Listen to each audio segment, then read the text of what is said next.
Hello, dear patrons.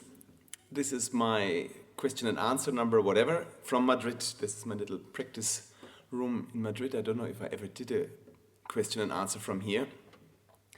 I have not received too many questions beforehand, so maybe this will be a rather short Q&A.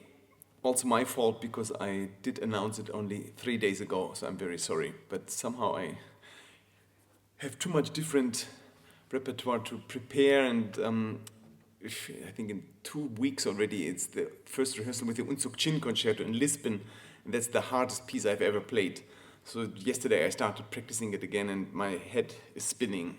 Guillermo Mireles, and he asked if I had played all the Popper etudes and if I have any favorite ones and which one is the most difficult and interesting for me.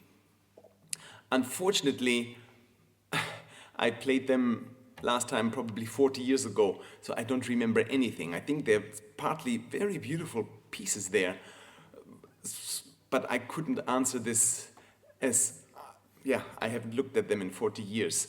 I think it's a very good idea to practice etudes as a teenager and as a student. For me, later on, I don't really think it's necessary.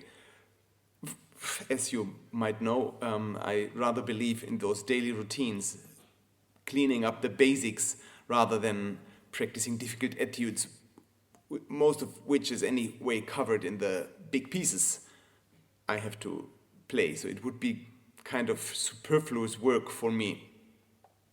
Talking about daily routines, I have a new daily routine, or not really new, but I elaborated a little bit from the Feuillard, because as you might have remembered, I'm getting all obsessed with my thumb, and I'm using the thumb now much more frequently. I changed my fingering of Shostakovich number 1. The playtalk is almost finished. I hope in the next few days I will post it.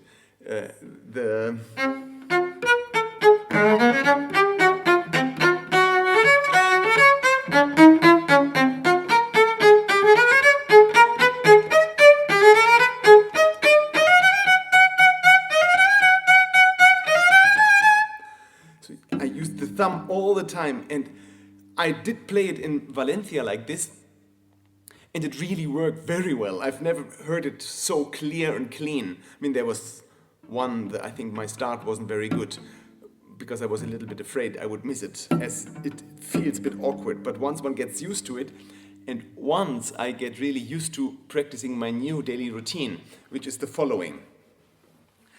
It's quite tricky. I'm not very good at it yet. But you remember the Feuillard,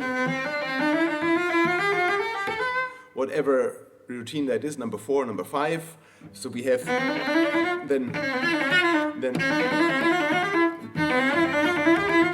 and then I have the other way around always, and I elaborated to this one.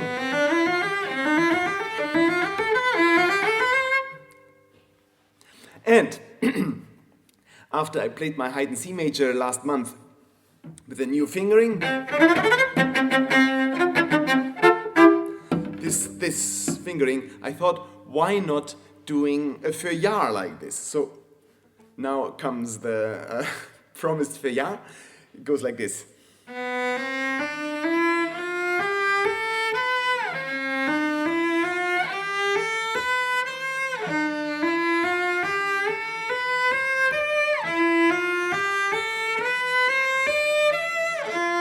Sorry.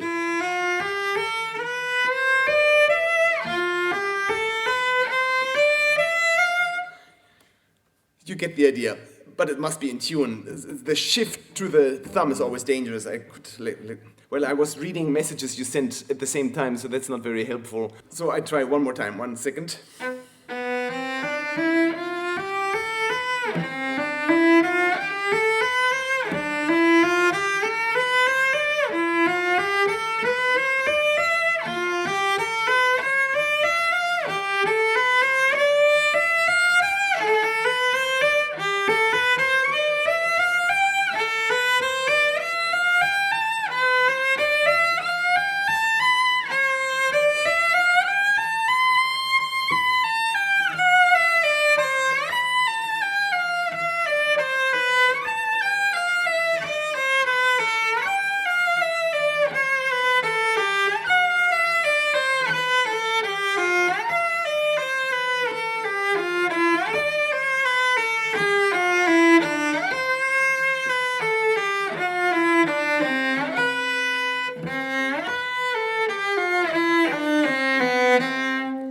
and the other way around.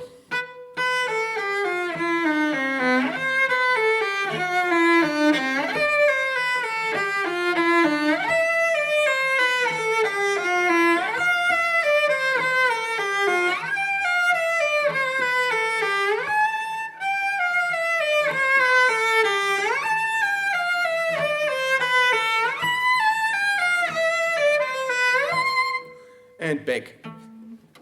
So you see, it's quite tricky, but it does help with this shifting. And for my Haydn,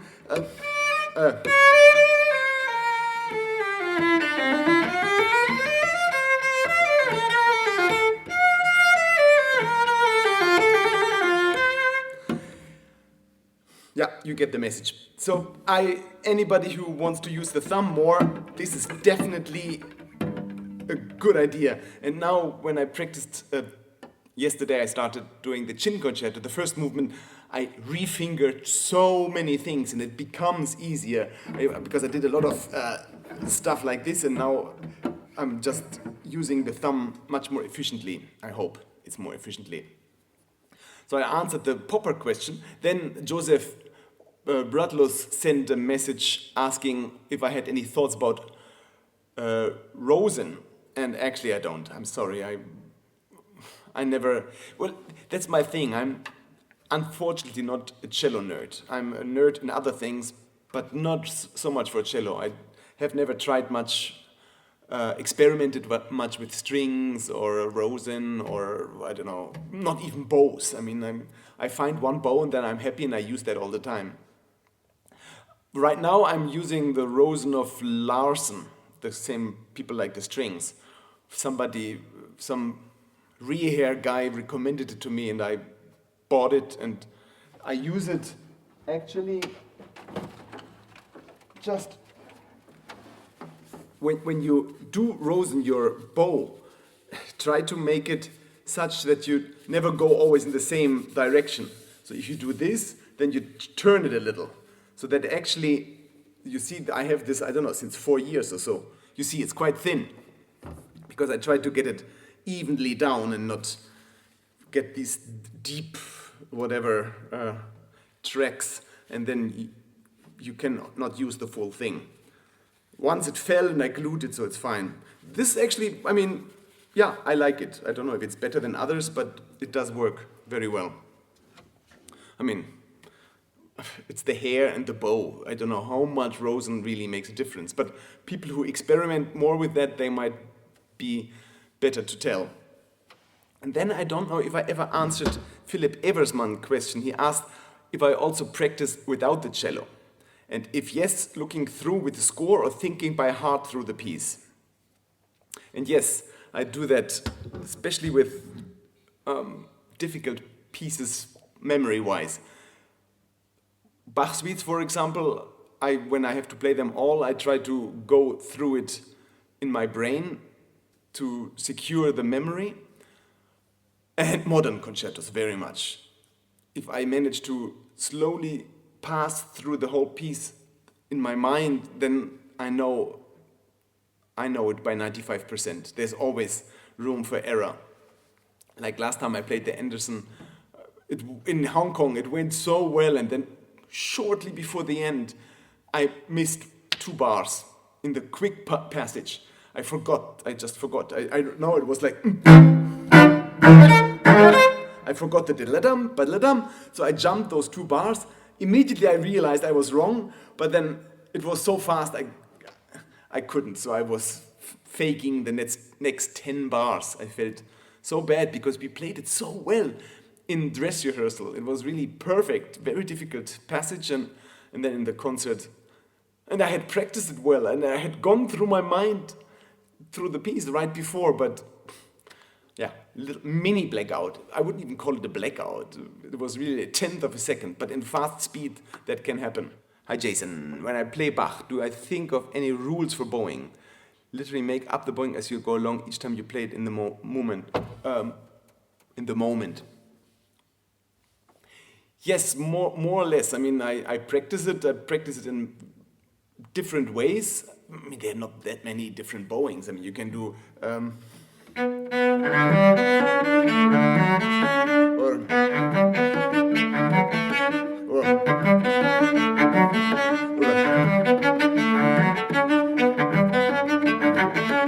mean, these kind of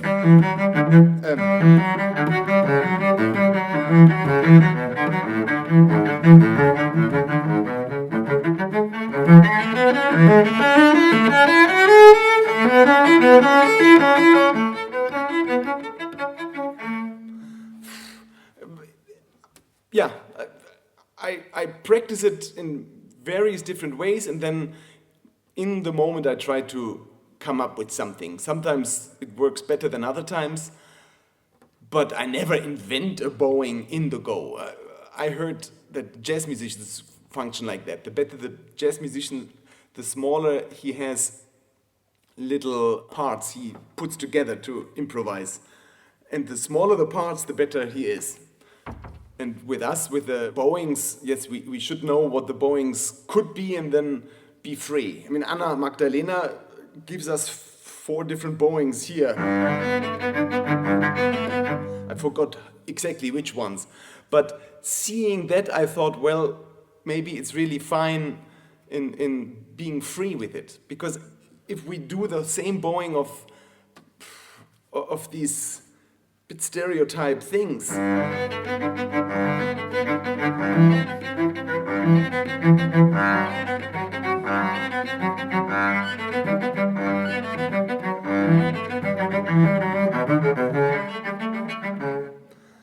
mean, now I played it very stereotype. You can play that much more interesting. But why? Why stick to one specific plan? And if I see how little the composers wrote back then, maybe they expected us to be rather free about it. But that's me as an old performer. For somebody young and playing it for a competition or so, maybe it's better to stick to some plan. But for somebody who loves to play Bach, I would definitely encourage to just be free about it. Know what the style was, so probably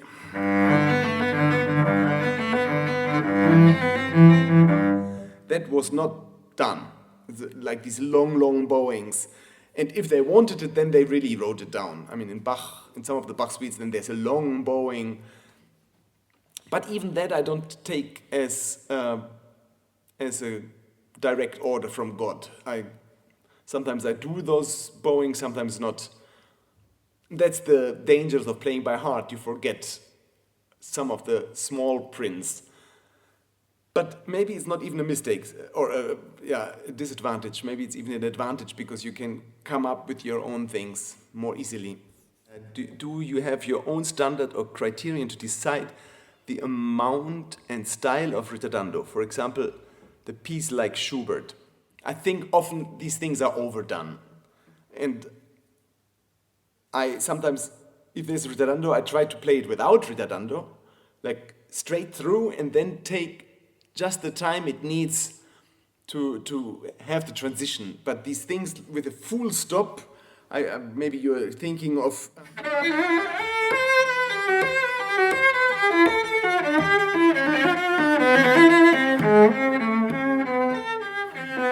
this. There's a little ritardando, I think. So it's da da da da ra pa pa pum. That's a ritardando. Without a ritardando, it would be. Oh, no, even less. So, we need time. Even if you didn't write ritardando, I would take time.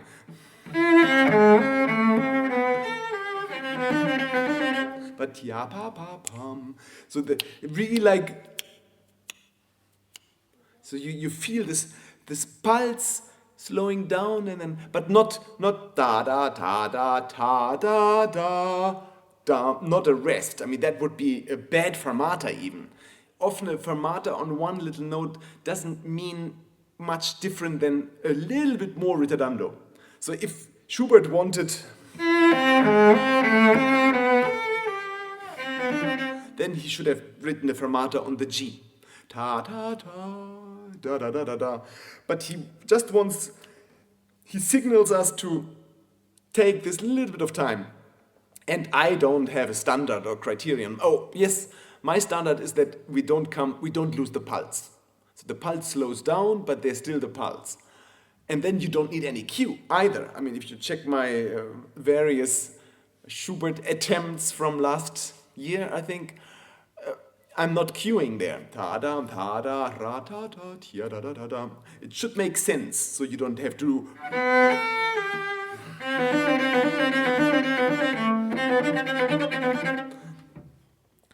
And then there's a repeat. Yeah, we have the repeat, and then it comes in the development as well again, doesn't it? So then you can play different. You could do once a little less.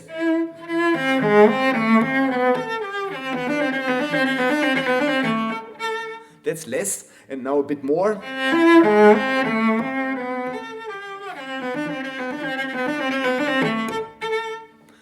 Keep it fresh. Don't do the same ritardando each time. And maybe you also you don't only mean ritardando, but rubato in general. And rubato should also always be fresh. I heard a very good cellist the other day. I won't say any names, but there were some rubatos which were exactly the same in each place. So then it's not like it was like.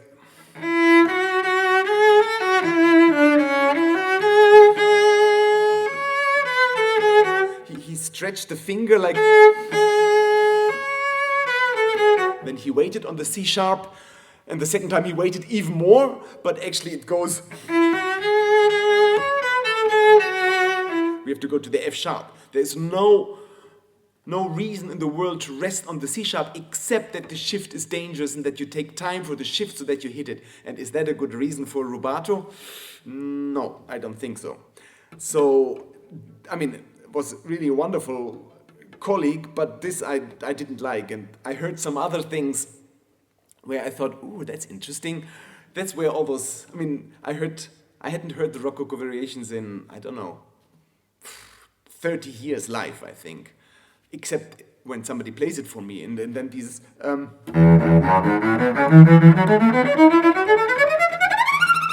it was like super slow and then suddenly fast. And people have played that in master classes. And then this guy played it like this as well. So I thought, oh, that's the way one plays it today. And again, there's no reason to start that scale slow, except that actually it's not so easy. So to play it slow, you make sure you play it, you get it right. But again, is that a good reason? And he did each scale like that. So it was always.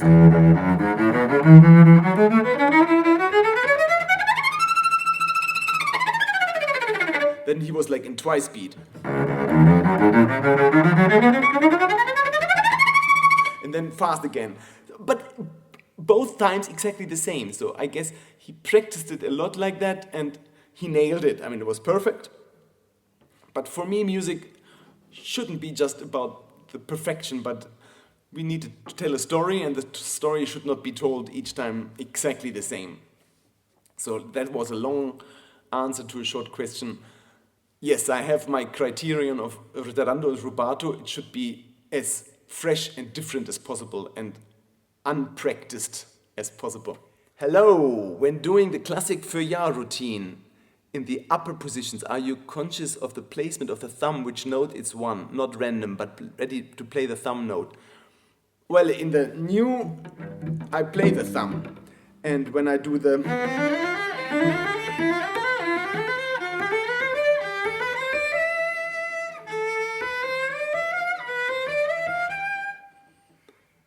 No, I'm not really conscious, but the thumb should be quite... should be there about where it would be if we play the note. I'm not conscious, but now that you ask, it's good to keep the thumb like this. So we should move in a way, up, down here we are like this. But once the thumb comes, the thumb should be not somewhere. So we don't do anything like this. It's not kind of, ooh, it's so dangerous here. But yeah, we just move the whole hand. The more compact the hand and the more together it stays, I think the easier and the safer it becomes. Hello, Raphael. See you in 2 hours. Do I have a different mentality on concert days? days leading up to it, how comfortable are you with the standard repertoire compared to the new pieces? Do you feel very different? No, actually, the mentality stays more or less the same. It changes only right before the concert. Sometimes even I forget, because I'm doing it since such a long time, since 35 years almost, and so many concerts that I'm not really scared anymore as I used to.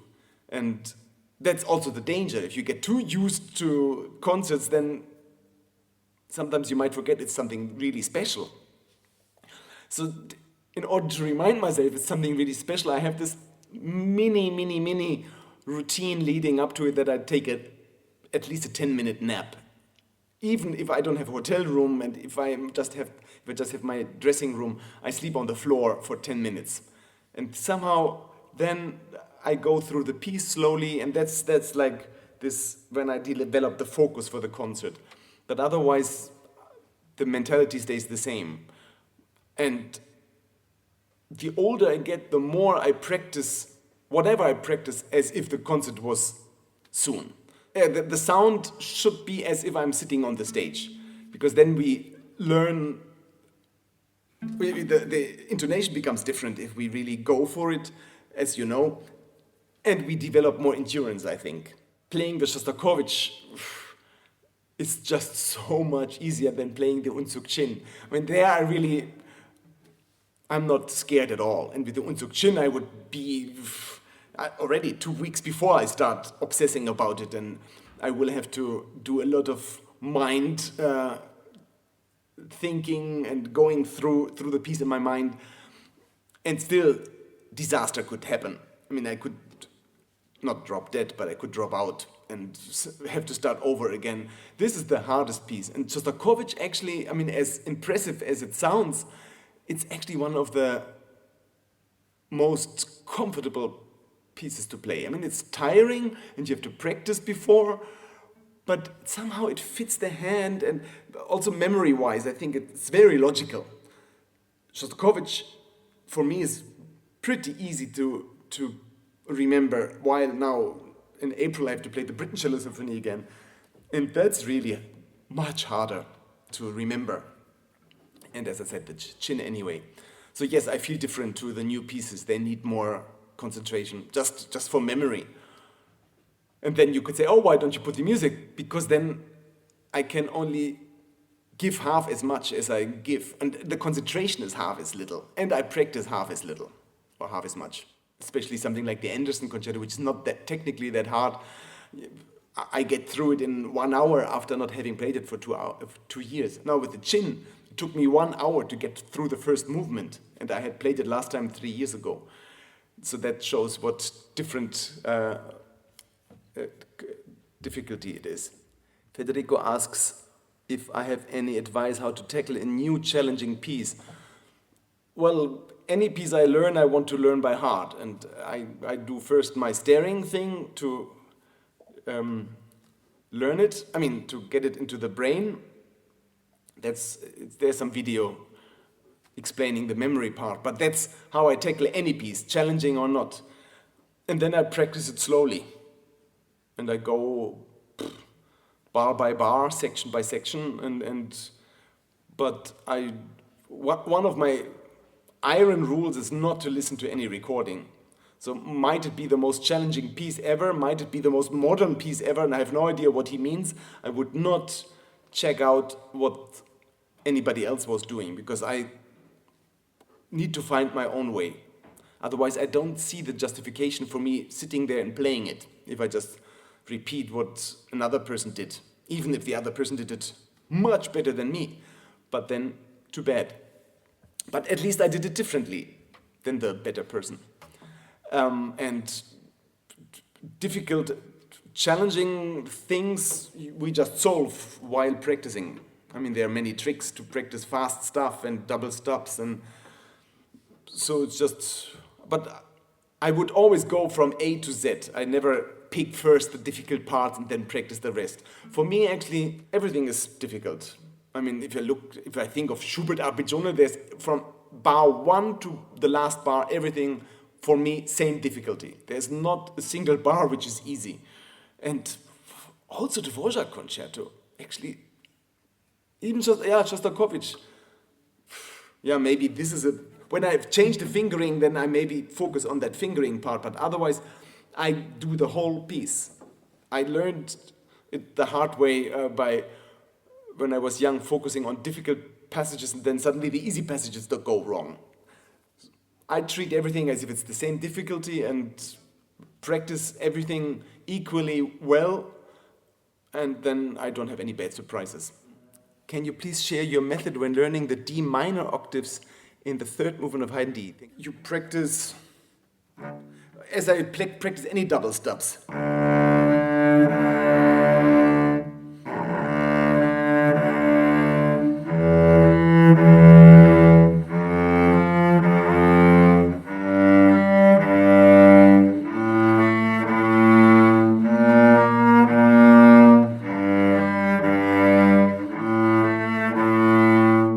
Like this, and then the next step would be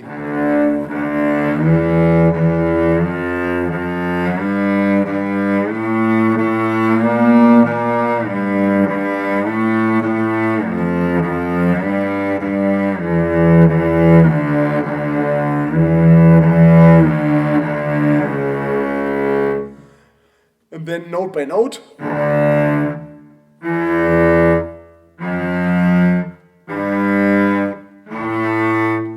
And then you start doing the right thing.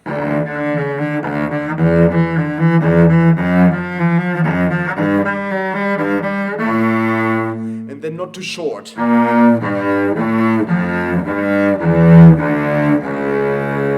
Same thing up here. So the same thing. Also.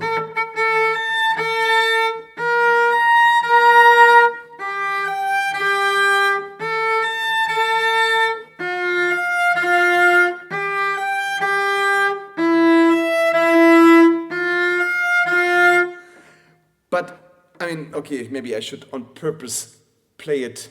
So if I do something like...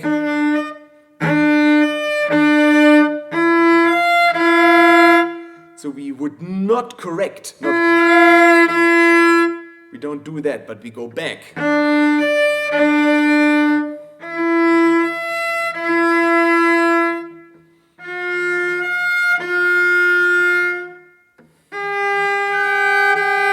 So we go back.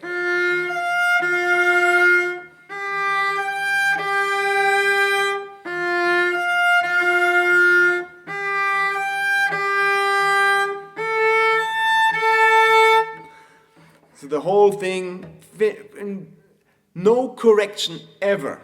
The correction doesn't help you. We need, the hand needs to remember each shift. And then...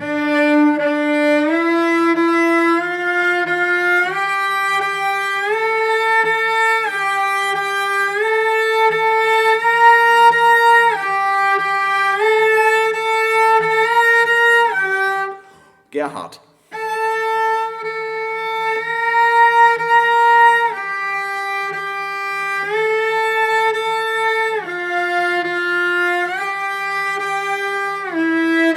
You see, not too slow. We have to kind of imitate this kind of decisive, not hectic, but decisive. So kind of locking in. And then you do slow.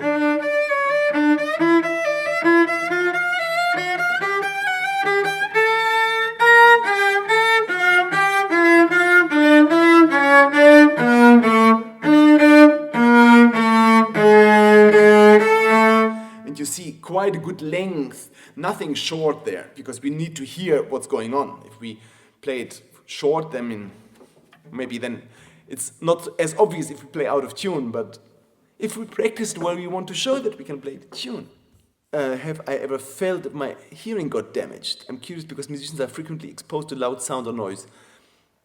No, I mean, I always play with the earplugs anyway, and I never get exposed to loud sound, actually. because I hardly ever sit in front of the brass, except when I play in the second half, but that's not that loud anyway. I have not been to a club. I mean, I went once in my life to a club for 2 minutes and I walked out because it was so loud. And I wasn't afraid of my hearing, but I just hated it. I felt going crazy. So I think people who go to clubs, they might damage their hearing, but classical musicians, our decibel level is not that loud. I don't think it's a comparison to clubs in general. If I have tips about recording a video, well, don't freeze like I did now. Well, I'm using, well, now the what did I do? The dress rehearsal in, oh, I didn't post that yet. But I'm using now this iPhone Pro, which makes fantastic videos. I mean, and it's, well, it's as expensive as the camera I'm using right now, which is better, obviously. But it's a whole camera and you have to connect it, and this you can just film it. So I think if you need to film good videos, this iPhone Pro, I mean, it's expensive. Buy it in America, it's 200 euros cheaper there, I think. And the sound is fantastic. I mean, the dress rehearsal I filmed from the Anna Klein concerto in Manchester, the sound, I used, I think, 70% from the sound of the iPhone. It was better than my H4n Pro recording device because that was a bit too low. It was lower than the stage and it didn't get a good sound. But still, I mean, this is a good recording device and the iPhone matched the sound. So that would be the easiest, not cheap, but the easiest way to record yourself, I think. Otherwise, I use and then, I mean, if you need to edit, Final Cut Pro, it's an expensive software, expensive because it's $200 or so, but it can do such amazing things. And I went cheap for the first few tries until I ended up buying Final Cut Pro because you can edit like crazy and pretty easy. And you can separate, if you have a iPhone video, you can separate the sound, put it through GarageBand and add a little bit of nicer sound to it. Because right now, like, the sound must be super dry, what I'm doing here. So if I manage to edit this question and answer session, I would first separate the sound, put it through GarageBand, and then make it sound a little bit nicer than this dry recording booth sound. Yeah, that's in a nutshell the recording of a video. And you need light. I mean, here the light is not good. Sorry, I didn't have time to. I have spots. It's better to have daylight, but my son is watching TV in the big room where it's a bit nicer, and I had to escape in this little room here. Can you tell me about inspiring teaching or wisdom which helped you become a young virtuoso? No, there is none. There's no wisdom. And I never wanted to be a young virtuoso. I just wanted to play music, and I wanted to join the orchestra of my father. So I needed to practice, and the person most responsible for it is my first teacher, Professor Markus Nikos, who introduced me practically to all those daily routines I still do. So that was the for me, most important thing, because it gives me good bass, and with that I can have a happy life as a performer. But big wisdom, inspiring teaching, no.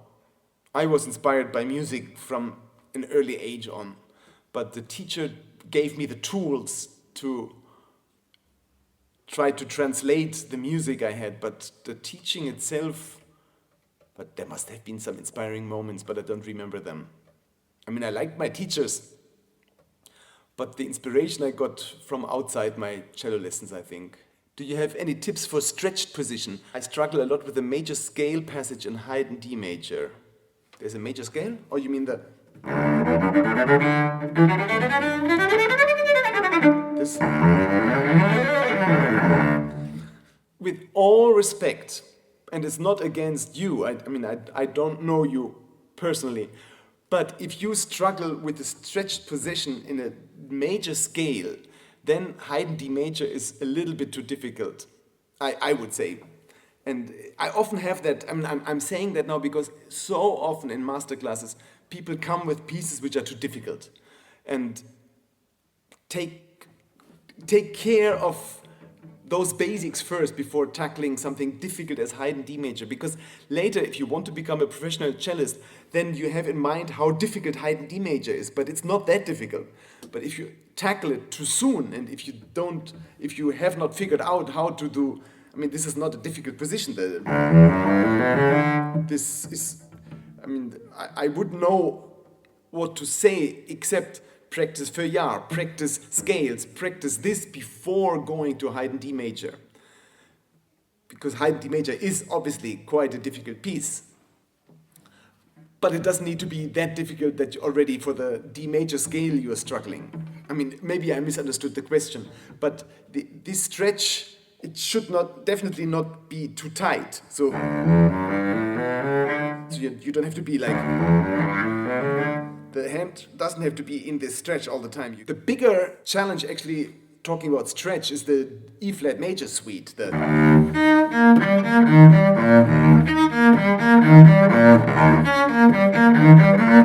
Because there we are constantly in that position. Here you have half a second going. So that's you're out and in. But the E flat major suite, you're in a constant stretch, and there I would even I would advise to do some shifting, so never stay with the hand like this. I'm doing the beginning of the last movement of Shostakovich Sonata. I do so that's a stretch.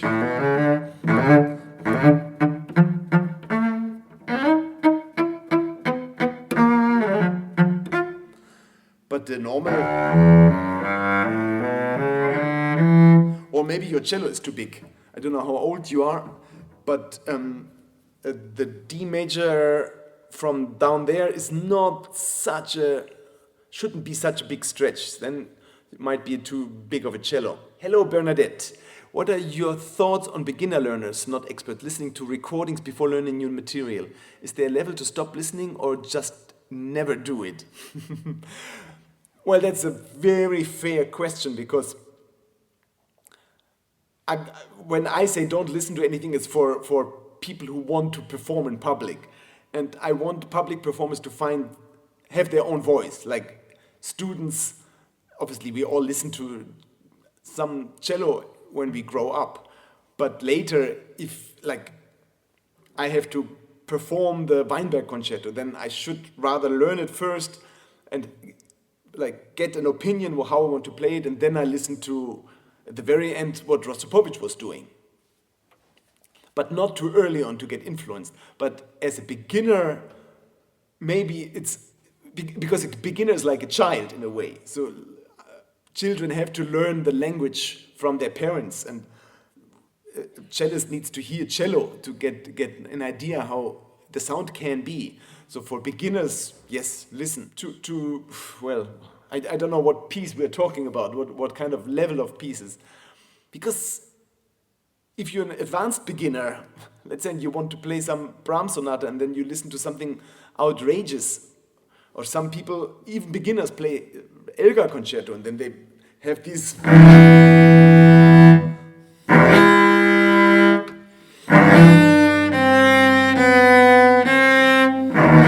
I hear these completely distorted versions, and then I hear somebody famous playing it actually better sounding, but with the same distortion.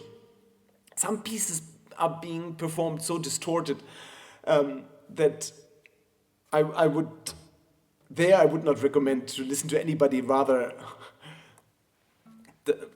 find out your own way. But yes, as a very early beginner, you have to listen to cello to get an idea how you want to sound. What are your thoughts about how percussive your fingers are? Are there times where you consciously choose to be more percussive with your fingers? Actually,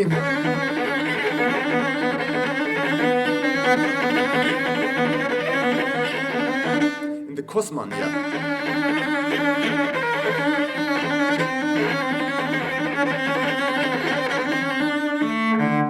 In the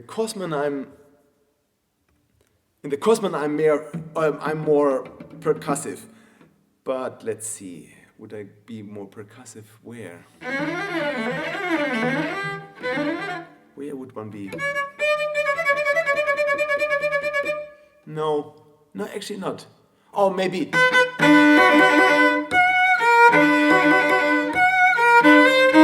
Yeah, something like this.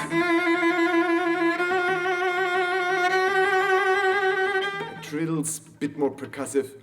But even fast scales, I don't know if we need to have percussion.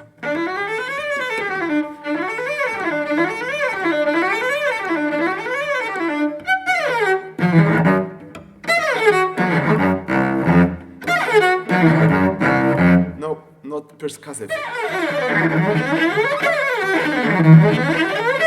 No, there's no time. When we train the basics, we can be percussive. But for pieces, we need to articulate well. But I don't think like hitting the fingers down. I cannot think of places. Maybe there are places where I do and I just forgot. So, sorry. Have you ever felt any shoulder pain after a long time of practicing or after a concert? No. I haven't actually. Have I? No, if then fingertips. After playing all the bachsuites with one intermission, it's about 3 hours of, 2 hours, 10 minutes plus half hour intermission. There the fingertips hurt. But shoulder not. If we sit well behind the cello, the shoulder should never be tight. The shoulder, we have to use the weight of shoulder and arm. So the shoulder doesn't need to do anything actually. So if the shoulder hurts, you're definitely doing something technically wrong. Well, maybe, yeah, if we get our power, like, there's a video about the bow arm as well, so we need a little bit of strength here, obviously. But as soon as we come back here, we need to relax. And the other day I was teaching my very observant student since a long time. He's with me, he's a Patreon since 3 years, Yitwei Chang, and in Malaysia. And he has very good observational skills. And we were talking about how to do the arm. And actually I realized that my left arm, I cannot see my elbow when I play. In the first positions. And he was always kind of this. So he said that he was taught having the arm up. But that, I could imagine, that gives tension to shoulder and arm, and that could be tiring. And this is one of the reasons I do the Kosman, to remind myself to drop that and to have the shoulder not extremely low, but the shoulder should not be tensed while playing. Federico, did you compose a cadenza of your own for Haydn D? Any advices? I think I posted the cadenza of Haydn D at Patreon and on Haydn C. Haydn C I composed both movements, and in Haydn D I'm using a mix.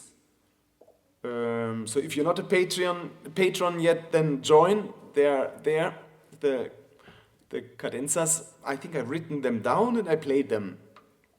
And for the second movement, I used Paul Tortelier's cadenza. He wrote it down for me in a masterclass. It was very sweet. I think I lost the original. It's very stupid. I don't know how I lost it, but I cannot find it anymore. But I wrote it down myself, so it's online. Did I choose the shirt on your own? I think I bought it in Zara, and I don't know. Thanks. In Oslo, I never go shopping, but there suddenly I think I had only one shirt which started to smell, so I had to go to a store to buy something, and I saw this and I bought it. Yeah, and it's very comfy somehow. I'm definitely not a fashion person, and I always wear the same stuff. I'm very sorry, but now with the whole climate thing, it's good. I don't wash clothes too much, and I don't own too many clothes, so I'm I'm trying to balance out my bad carbon footprint from traveling too much. Oh, the 10th, the stretches of the, you mean the...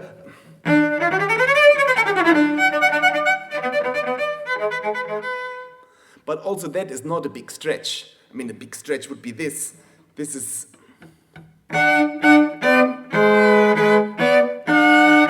And this is a huge cello.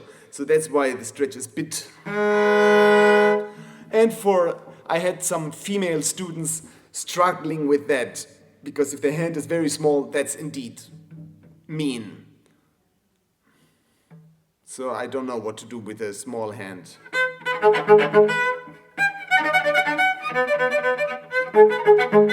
Or make a big ritardando. Ha!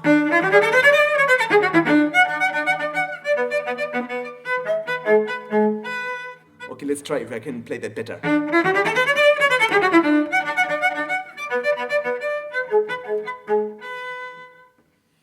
I mean, that would be a way around if you cannot stretch so much. Oh, there's one last question. Have I ever thought about using a bent end pin? No, never. Paul Tortelier, I think, developed that for his pregnant wife because she couldn't fit underneath. Otherwise, I don't think there's any benefit. And Rostropovich did it because probably it looked cool, but playing-wise, I don't see any benefit in that. But I've never tried. So again, maybe somebody who really compared says, oh, this is so much better. But I don't know if you play like this or if you play like this. I don't know if it's good, if the sound goes too far up, if the cello is too high, if that's good for the whole thing. I don't know.